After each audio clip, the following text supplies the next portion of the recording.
के मामले फिर तेजी से बढ़ रहे हैं। दून स्कूल के बाद अब एफआरआई कैंपस से भी स्टेट फॉरेस्ट सर्विस के 14 ऑफिसर्स कोरोना पॉजिटिव आए हैं, जिसके चलते एफआरआई को 18 अप्रैल तक बाहरी लोगों के लिए बंद कर दिया गया है। उत्तराखंड में पिछले साल मार्च महीने में सबसे पहले कोरोना का केस भी एफआरआई में ही सामने आया था और इस साल इन्हीं दिनों में देखिए क्या स्थिति है। कैंपस को सैनिटाइज किया जा रहा है। एफआरआई कैंपस में स्टेट फॉरेस्ट सर्विस के 14 ऑफिसर्स पॉजिटिव आए हैं। रुड़की आईआईटी में कोरोना के मामले लगातार बढ़ रहे हैं। आईआईटी में अब तक 89 छात्रों की रिपोर्ट पॉजिटिव आ चुकी है। आईआईटी कैंपस के 5 हॉस्टल्स को सील कर दिया गया है। आईआईटी में छात्रों की संख्या करीब 8000 के आसपास है, जिसमें से 3000 छात्र कैंपस में मौजूद हैं। आईआईटी मीडिया सेल की तरफ से जानकारी मुहैया कराई गई है। फिलहाल बाहर से आने वालों की आईआईटी कैंपस में एंट्री पर पाबंदी लगाई गई है। पूरे देश में कोरोना की दूसरी लहर लगातार बढ़ती जा रही है। अगर हम आईआईटी रुड़की की बात करें तो आईआईटी रुड़की में भी लगातार कोरोना का ग्राफ बढ़ता जा रहा है। अब तक 89 जो छात्र हैं वो कोरोना पॉजिटिव यहाँ पे पाए गए हैं, लेकिन आईआईटी प्रबंधन द्वारा जो है लगातार सतर्कता बढ़ती जा रही है। लगातार जो बाहर से आने वाले लोग आईआईटी में प्रवेश कर रहे हैं उनको पूरी तरह से थर्मल स्क्रीनिंग के बाद ही एंट्री दी जा रही है। एक हॉस्टल को जो है कोविड केयर सेंटर भी बनाया गया है, जहाँ पर पूरी तरह से जो है सतर्कता बढ़ती जा रही है। वो पूरी तरह से जो है आपको देख सकते हैं कि लगातार जो भी आईआईटी रुड़की में प्रवेश करेगा उसको पहले चेकिंग के दौरान से यहाँ से गुजरना पड़ेगा, तभी उनको एंट्री दी जाएगी। तो पूरी तरह से लगातार जो आईआईटी प्रबंधन है यहाँ पे सतर्कता बढ़ते हुए और लगभग 3000 छात्र जो हैं अभी भी आईआईटी कैंपस में मौजूद है और लगभग 8000 छात्र यहाँ पे जो है अध्ययन करते हैं। तो पूरी तरह से अब आईआईटी प्रबंधन पूरी तरह से अलर्ट हो चुका है। विनीत त्यागी, एबीपी गंगा, रुड़की। कोविड के नियमों में सख्ती की वजह से उत्तराखंड के पर्यटन व्यवसाय बुरी तरह से प्रभावित हो रहा है। मसूरी में इसे लेकर व्यापारियों ने प्रेस कॉन्फ्रेंस की है और उनका यह कहना है कि कोविड की 72 घंटे पहले नेगेटिव रिपोर्ट की वजह से टूरिज्म कम हो रहा है, उनसे व्यापार चौपट हो रहा है। अप्रैल महीने से सैलानी बड़ी संख्या में देवभूमि आना शुरू करते हैं और इसी दौरान कुंभ की एसओपी की वजह से सैलानी मसूरी आने से मुंह मोड़ रहे हैं। पिछले हफ्ते होटल्स की पूर्व में करीब 80% बुकिंग कैंसिल हुई है, तो व्यावसायिक वाहनों की करीब 90% बुकिंग कैंसिल हुई है। बिना लॉकडाउन जैसी स्थिति बन गई है। शहर में ऐसा हो रखा है जैसे मानो कर्फ्यू लग गया है। हमारी चिंता ये है कि पिछले साल का लॉकडाउन तो हम जैसे तैसे झेल गए थे। इस साल में अगर कोई दिक्कत हुई गर्मियों के सीजन में तो हमारा पूरा व्यवसाय चौपट हो जाएगा और जब हमारा व्यवसाय चौपट होगा तो उसका नेचुरली उसका असर है वो हमारे कर्मचारियों पे आएगा, उनके रोजगार पे आएगा, सरकार के राजस्व पे आएगा। व्यवसाय पूरा खत्म हो चुका है। आज मैंने काफ़ी लोगों से अपनी बात की, ऋषिकेश में, हरिद्वार में, नैनीताल में, अपना जोशीमठ में। मैंने लोगों को जो मैंने आज क्वेरी की है उसमें 85-90% हमारी जो बुकिंग थी 4 धाम की वो सारी ख़त्म हो चुकी है। वो सारी बुकिंगें आज कैंसिल हो चुकी है 2-3 दिनों से। जो कोरोना की जो ये रिपोर्ट जा रही है कि ये बहुत फैल गया, आरटीपीसीआर रिपोर्ट उत्तराखंड में कंपलसरी है। और अब एक बड़ी खबर, आम आदमी पार्टी में शामिल हो सकते हैं कर्नल अजय कोठियाल। 21 अप्रैल को आपकी सदस्यता ग्रहण कर सकते हैं। अरविंद केजरीवाल दिला सकते हैं कोठियाल को सदस्यता। बड़ी खबर, कर्नल अजय कोठियाल आम आदमी पार्टी में शामिल हो सकते हैं। केदारनाथ पुनर्निर्माण में कोठियाल की बड़ी भागीदारी रही है और उनको लेकर एक खबर आ रही है कि 21 अप्रैल को वो पार्टी की सदस्यता ले सकते हैं और अरविंद केजरीवाल उन्हें पार्टी में खुद शामिल कराने के लिए आ सकते हैं। हरिद्वार महाकुंभ की शुरुआत हुए 8 दिन हो चुके हैं, मगर महाकुंभ में रौनक नजर नहीं आ रही। दरअसल कोविड की गाइडलाइंस में सख्ती की वजह से श्रद्धालु हरिद्वार आने से कतरा रहे हैं।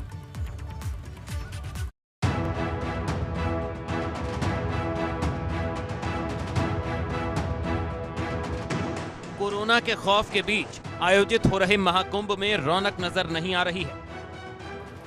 सबसे पहले हर की पौड़ी का यह नजारा देखिए। कुंभ के दौरान जो भीड़ है उतने श्रद्धालु तो आम दिनों में ही यहाँ नजर आते हैं। 8 दिन बाद भी हर की पौड़ी पर महाकुंभ जैसी रौनक नजर नहीं आ रही है। वजह सिर्फ कोरोना है। कोरोना की वजह से यात्रियों की संख्या में भारी कमी आई है और हर की पौड़ी पर हम आज फिर आपको ये तस्वीरें दिखा देते हैं कि किस तरह का नज़ारा है। ब्रह्मकुंड पर अमूमन इस तरह की भीड़ हर रोज होती है, लेकिन महाकुंभ के दौरान भी आप देख रहे हैं कि जो भारी संख्या में श्रद्धालु आने की उम्मीद जताई जा रही थी वो नहीं आ रहे हैं। 1 अप्रैल से महाकुंभ की शुरुआत हो गई थी। कुंभ की शुरुआत के हफ्ते भर बाद भी धर्म नगरी हरिद्वार में ज्यादा चहल पहल नजर नहीं आ रही है। दरअसल कुंभ की एसओपी जारी होने के बाद श्रद्धालुओं का 72 घंटे पहले की कोविड नेगेटिव रिपोर्ट साथ लेकर आना जरूरी है। कुंभ में पसरे सन्नाटे की सबसे बड़ी वजह यही है। बॉर्डर एरियाज पर लगातार चेकिंग चल रही है। हरिद्वार के जितने भी घाट 72 घाट बनाए गए हैं, उन घाटों पर भी कोरोना की जांच की जा रही है। इसी वजह से यात्रियों के मन में ये शंका है कि वो हरिद्वार जाएं तो जाएं कैसे, क्योंकि 72 घंटे पुरानी रिपोर्ट भी दिखानी होगी। और जिस तरह की कल सूचना मिली है कि बॉर्डर एरियाज पे से तकरीबन 2500 लोगों को कल वापस किया गया है, 500 के करीब गाड़ियों को कल बॉर्डर से वापस कर दिया गया है। तो यही वजह है कि जो संख्या कम हो रही है। 30 अप्रैल को महाकुंभ का समापन होगा। उससे पहले 12, 24 और 27 अप्रैल तक 3 शाही स्नान होने हैं। व्यापारियों को उम्मीद है कि शाही स्नान पर श्रद्धालुओं की संख्या में इजाफा होगा, जिससे इनका रोजगार चमकेगा। एबीपी गंगा के लिए हरिद्वार से पंकज राणा की रिपोर्ट। पुलिस महानिदेशक अशोक कुमार ने आगामी शाही स्नान पर्व से पहले ब्रीफिंग की है। डीजीपी ने पुलिस कर्मियों को निर्देश दिए हैं, शाही स्नान के दौरान हरिद्वार आने वाले श्रद्धालुओं और संतों के साथ अच्छा बर्ताव करें। कुंभ में आने वाले श्रद्धालुओं से किसी भी तरह की अभद्रता करने वाले पुलिस कर्मियों पर सख्त कार्रवाई की जाएगी। भाई वो अपनी ड्यूटी को अच्छे से समझें, उसकी गंभीरता समझें, उसकी महत्ता समझें, अपनी ड्यूटी की पूरी तरह से जानकारी करें, उनकी क्या ड्यूटी है, क्या उनकी भूमिका है, और उसको देखते हुए जो भी उनकी भूमिका दी गई है उसको अच्छे से उसका पालन करें और करवाएं। तो 12 और 14 अप्रैल को होने वाले शाही स्नान के मद्देनजर हरिद्वार के सभी शिक्षण संस्थानों को बंद करने के आदेश दिए गए हैं, जिसमें सरकारी और गैर सरकारी सभी शिक्षण संस्थानों को शामिल किया गया है। शाही स्नान के दौरान भारी संख्या में श्रद्धालुओं के आने की संभावना है। ऐसे में कोरोना संक्रमण ज्यादा न फैले, इसके लिए यह फैसला लिया गया है। लोगों का असुविधा ना हो, इसको देखते हुए 9 से 15 तारीख तक समस्त शिक्षण संस्थानों को जो है बंद करने का निर्देश दिया है, ताकि जो है बच्चों का कोई असुविधा ना हो। दूसरी बात, जो बच्चों को अन्य जो जनपदों में जो परीक्षा वगैरह हो रहा है या इवन विद इन हरिद्वार भी जो है परीक्षा के लिए जो जाएंगे, उनके लिए जो है वो हॉल टिकट दिखाने पर ही जो है बॉर्डर पर उनको जो है अलाउ कर लेंगे। उनके लिए जो है कोई असुविधा बिल्कुल नहीं होना चाहिए। उत्तराखंड के जंगलों में लगी आग बुझने का नाम नहीं ले रही। आग की वजह से पौड़ी में एक स्कूल खाक हो गया है, तो वहीं आग जंगली जानवरों के लिए भी मुसीबत साबित हो रही है।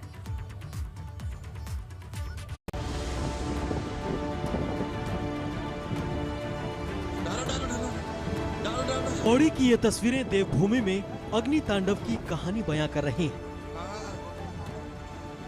प्राइमरी स्कूल की इमारत में आग ने तांडव मचा रखा है और ग्रामीणों में अफरा तफरी मची हुई।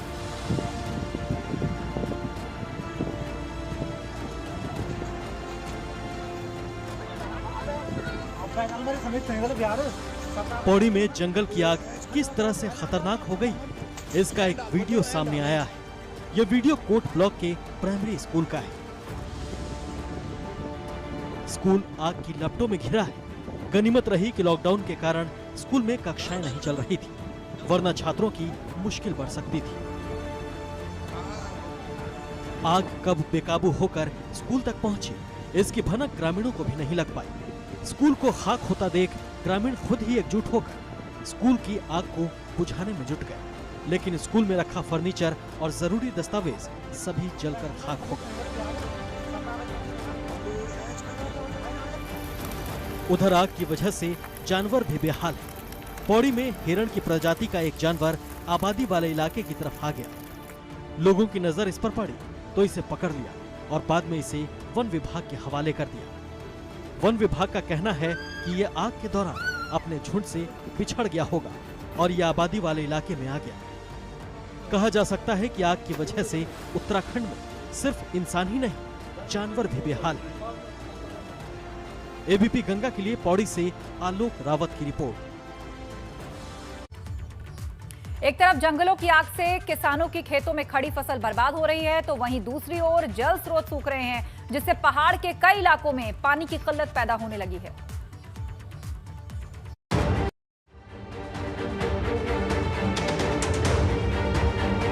पहले कोरोना की वजह से आर्थिक मंदी और अब सूखे ने अन्नदाता की कमर तोड़ दी। सूखे की वजह से हल्द्वानी के किसान परेशान हैं। उनके सामने फसलों की सिंचाई का संकट खड़ा हो गया है। खेती तो इससे बहुत ज़बरदस्त तरीके से प्रभावित है, क्योंकि ये समझिए कि सिंचाई, नहरों की सिंचाई तो इस बार हुई नहीं है। और जहाँ तक ट्यूबवेल का सवाल है, ट्यूबवेल का जलस्तर इतना नीचा चला गया है कि उतना पानी ट्यूबवेल से भी नहीं प्राप्त नहीं हो पा रहा है जितना किसानों को होना चाहिए था। जंगल जल रहे, आग से अब तक गेहूं की कई बीघा फसल जलकर खाक हो चुकी है। किसान सिंचाई के लिए परेशान है, जनता पेयजल के लिए परेशान है। हालात बद से बदतर है। लोगों का कहना है कि पिछले 3 महीनों से नहर में पानी नहीं है। जब बैराज में ही पानी नहीं होगा तो पानी कहाँ से देंगे? बरसात नहीं होने के आधार से पानी की समस्या बहुत बड़ी जटिल समस्या गोलापार के लिए हो चुकी है। गोलापार में मतलब पानी खेड़े से नीचे को नहीं जा रहा है। हालात बिगड़ रहे हैं, जिस वजह से सरकार ने सूखे को भी आपदा में शामिल कर लिया है। अगर किसी इलाके में 35% से ज्यादा फसल सूखे की चपेट में आती है तो किसानों को आपदा राशि मिलेगी। सूखा को भी हमने आपदा घोषित किया है, और अगर कोई भी ब्लॉक या कोई भी क्षेत्र अगर 35% से ज़्यादा अगर सूखा होता है तो वहाँ के किसानों को जो है आपदा मद से जो है पर नाली के हिसाब से पैसा दिया जाएगा। पहाड़ का किसान पहले ही खेती से मुंह मोड़ रहा, और जो किसान खेती कर भी रहे हैं उनके सामने भी पानी का संकट है। ऐसे में सवाल ये है कि आखिरकार अन्नदाता करे तो क्या करे। एबीपी गंगा के लिए हल्द्वानी से अंकित साह की रिपोर्ट। सीएम तीरथ सिंह रावत टिहरी पहुंच गए हैं। इस दौरान उन्होंने घनसाली के हुनाला खाल में राजकथा आनंद महोत्सव में शिरकत की। मुख्यमंत्री के साथ पूर्व सीएम त्रिवेंद्र सिंह रावत भी मौजूद रहे। कार्यक्रम का आयोजन घनसाली के विधायक की तरफ से करवाया गया।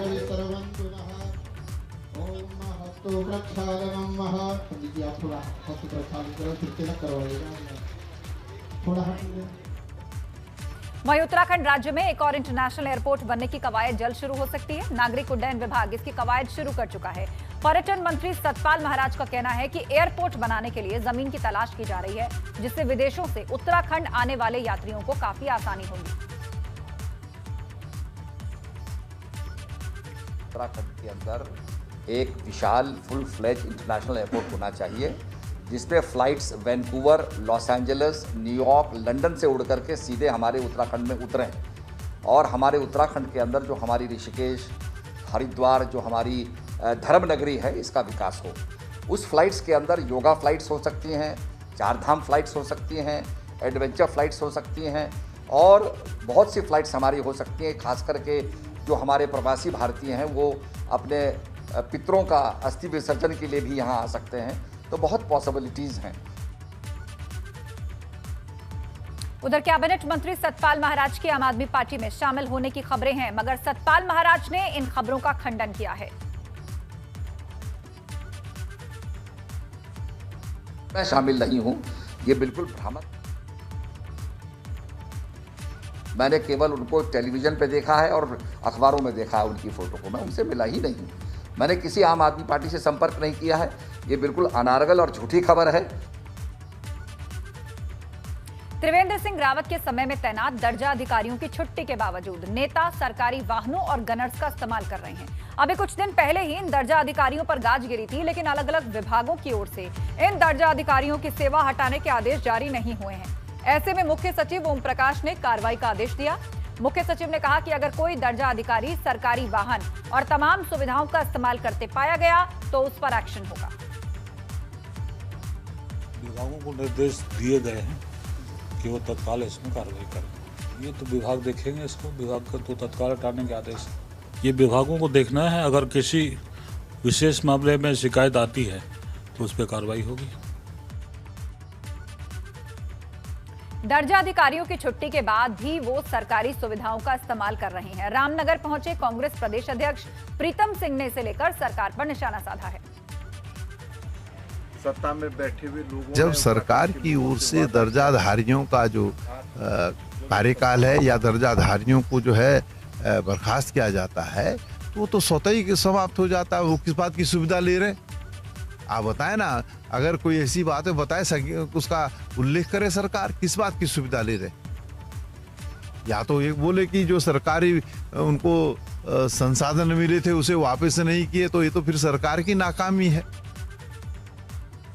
शहरी विकास मंत्री बंशीधर भगत ने देहरादून नगर निगम में सभी नगर निगमों, नगर परिषद और नगर पंचायतों की मीटिंग ली, जिसमें देहरादून, ऋषिकेश, रुड़की और हरिद्वार समेत समस्त निगमों के मेयर्स मौजूद रहे।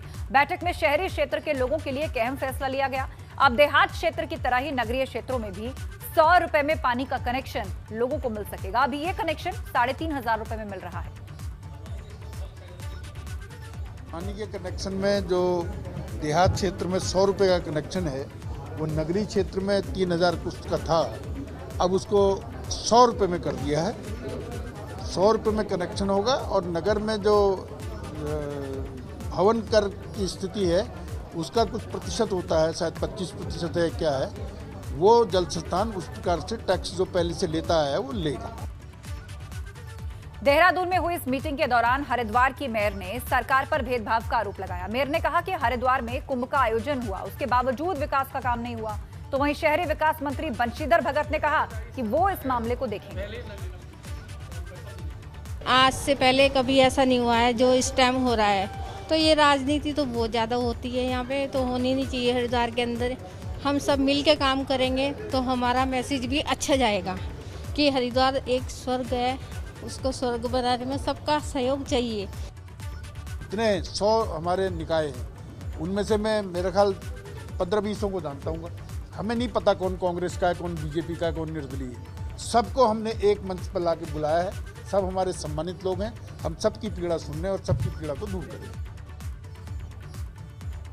उधर भाजपा प्रदेश अध्यक्ष मदन कौशिक उत्तरकाशी के दौरे पर रहे। इस दौरान जनप्रतिनिधि और कार्यकर्ताओं ने जिला पंचायत में करप्शन का मसला उठाया। मदन कौशिक का कहना है कि वो उस बारे में सीएम से बात करेंगे।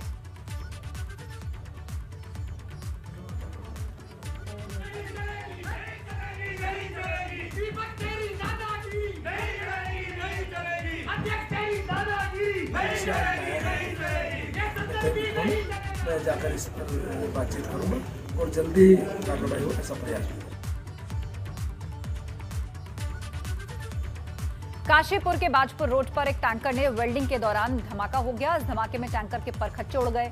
वेल्डिंग कर रहा शख्स भी गंभीर रूप से घायल हो गया है। बताया जा रहा है कि केमिकल उतारने के बाद टैंकर चालक टैंकर में वेल्डिंग कर रहा था और इसी दौरान उसमें धमाका हो गया। इस आवाज से सड़क पर राहगीर रुक गए तो आसपास के दुकानदार भी बाहर आ गए।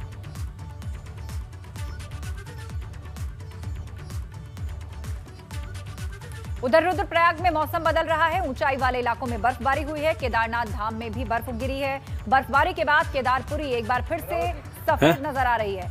मंदिर के आसपास के क्षेत्र में बर्फ ही बर्फ है। केदारनाथ की यात्रा शुरू होने में अब ज्यादा समय नहीं बचा है, लेकिन उससे पहले बर्फबारी होने से यात्रा की तैयारियों पर असर पड़ सकता है।